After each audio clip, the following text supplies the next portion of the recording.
Welcome to episode 2 of Angela Watson's Truth for Teachers. I'm your host, Angela Watson. I'm here to speak life, encouragement, and truth into the minds and hearts of educators and get you energized for the week ahead. Today I'm going to share some tips for how you can beat the Sunday night blues. Welcome to the show. I want to start by thanking you for listening and encouraging you to leave a review for the show. Podcast reviews are super important. The more reviews we have, the more easily discoverable the show will be, and the more teachers will be able to reach and inspire. You can visit truthforteachers.com to learn more. So let's go ahead and jump into our topic for this week, the Sunday night blues. Now, teachers are not the only people who get the Sunday night blues, but it tends to be really difficult for our profession because, first of all, it's a job that's never really done. And second of all, because we care so much. The work that we're doing is so important, and we know that the future of kids is on the line. And so we're thinking ahead about all the things that we have to get done and all the things that we wanted to get done and didn't. I want you to know that this is really, really normal. And it does not mean that you hate your job.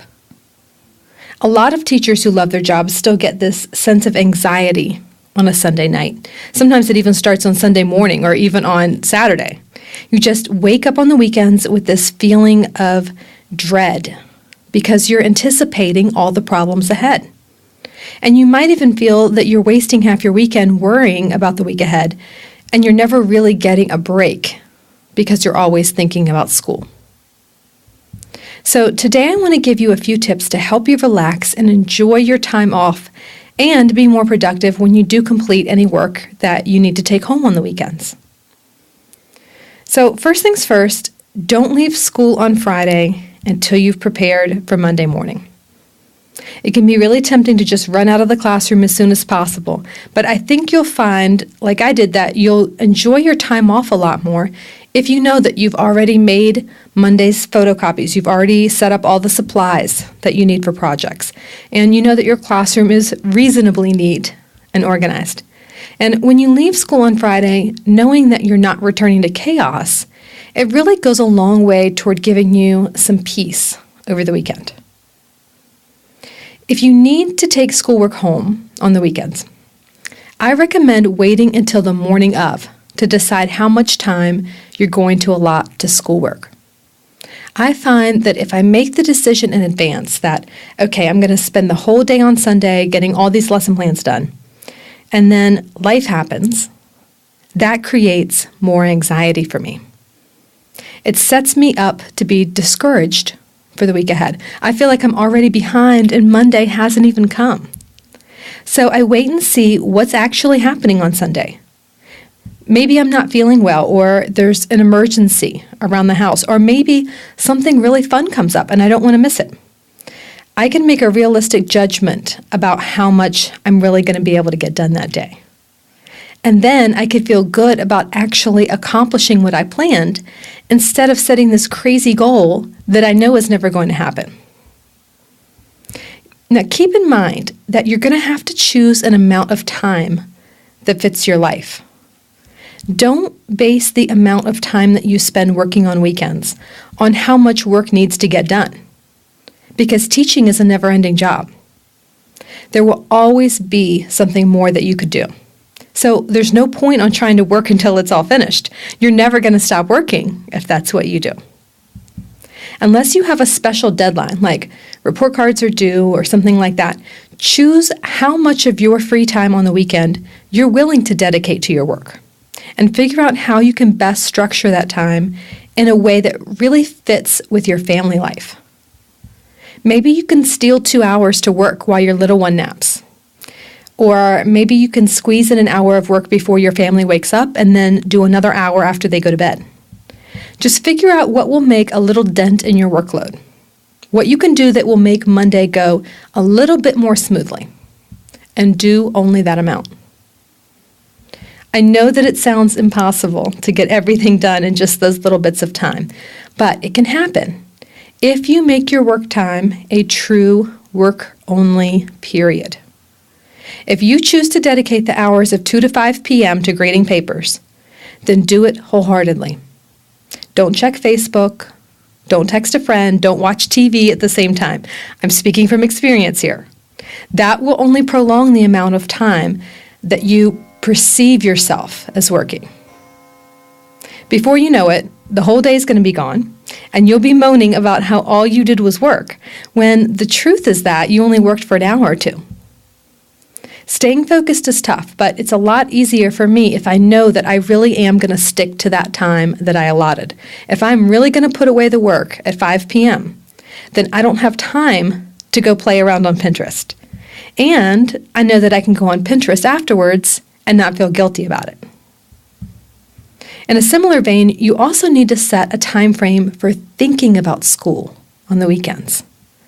Because often the stress of the Sunday night blues does not come from doing work on the weekends. It comes from thinking about work on the weekends. It's really hard to turn off that teacher brain. So you can't let your mind constantly wander into the future and run through this never-ending list of things you need to get done and keep worrying about what the week will hold. You can limit this time by giving yourself a set period for thinking about school. It could be 5 or 10 or even 15 minutes, and that's time where you do nothing but think about the week ahead. You might want to do that while you're going for a walk or while you're in the shower or doing dishes. If you're not the type of person who can sit still and focus, then find another activity that you can do at the same time. Or maybe it's helpful to do this in front of your computer or your planner or your to-do list, and that way you can take notes. I like to have a short time for this in the morning before I do the day's work, and then again after I finish the work to kind of give myself some closure. I plan out strategies for dealing with challenging issues. I write down any additional tasks I need to complete. And then when the time is up that I've set aside for thinking about school, that's it. I'm not doing it anymore. I've spent my time working. I've spent my time kind of mentally preparing and planning, and that's it.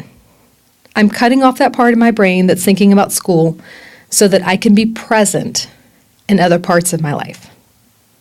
You have to train yourself not to think about school outside of that time you allotted. And you'll notice I chose the word train there. This is not something that's going to come naturally to you. Most of our brains are pretty undisciplined. We have all these thoughts happening all the time, and we think we don't have a lot of control over them. But the fact is, you can choose your thoughts, and you can choose what you want to think about and what you don't want to think about. And it's a pretty complex topic. I've actually written an entire book on it. It's called Awakened: Change Your Mindset to Transform Your Teaching. And in that book, I've gone into a lot of details about how to let go of unrealistic expectations and unhealthy mental habits. I share 4 mental strategies for dealing with unwanted thoughts. They are dismiss, distract, reject, and replace. And that's what you need to do when you're supposed to be relaxing and your mind just keeps returning to all the pressures of teaching. Tell yourself, I am rejecting these thoughts about school because they're not productive right now. I'm choosing to replace them with the thought that when Monday morning comes, I can trust myself to know what to do, so I don't need to think about it right now. And then distract yourself by doing something more enjoyable and dismiss any thoughts about school that continue to arise. It takes a while to discipline your mind to stay in the present moment, but each time you do it, you're breaking those unhealthy habits and you're making it easier for you to be mindful next time. The last tip I want to share with you is to give yourself at least one thing to look forward to on Monday. Is there a student who always makes you laugh? Or a fun colleague that you're looking forward to having lunch with? Maybe there's a lesson that you particularly enjoy teaching or a project that you know you're going to get to complete. If you can't think of anything, then create something to look forward to. One year, I took turns bringing breakfast to school for a colleague, and we ate together in her classroom on Monday mornings before our workday hours officially started. So whenever I started to feel dread about the weekend ending, I remembered that nice transition into the work week that I had planned. And I stayed focused on that instead of whatever was stressing me out. I'd like to leave you with a quote that I call the takeaway truth. And this week's quote is from the English actress Hayley Mills. She once said, "Wherever I am in the world, I never get the Sunday night blues. I suppose it's because I never worked at any one thing long enough to start hating it." I think that's really insightful because often the thing that we dread most about Monday morning is that thing that we've been trying to tackle incessantly for a really long time. Sometimes we become really myopic in our thinking, and we get overly focused on that one kid's behavior problem, or that one observation that we really need to rock, or that one concept that we just can't get kids to understand. Maybe the solution is to stop working on that one thing so long that you start hating it, and focus your attention on something else for a while. Give yourself permission to stop thinking, stop worrying, and trust that the solution will come to you in time. Thanks for listening. Have a fantastic week. You can do this. And remember, it's not going to be easy. It's going to be worth it.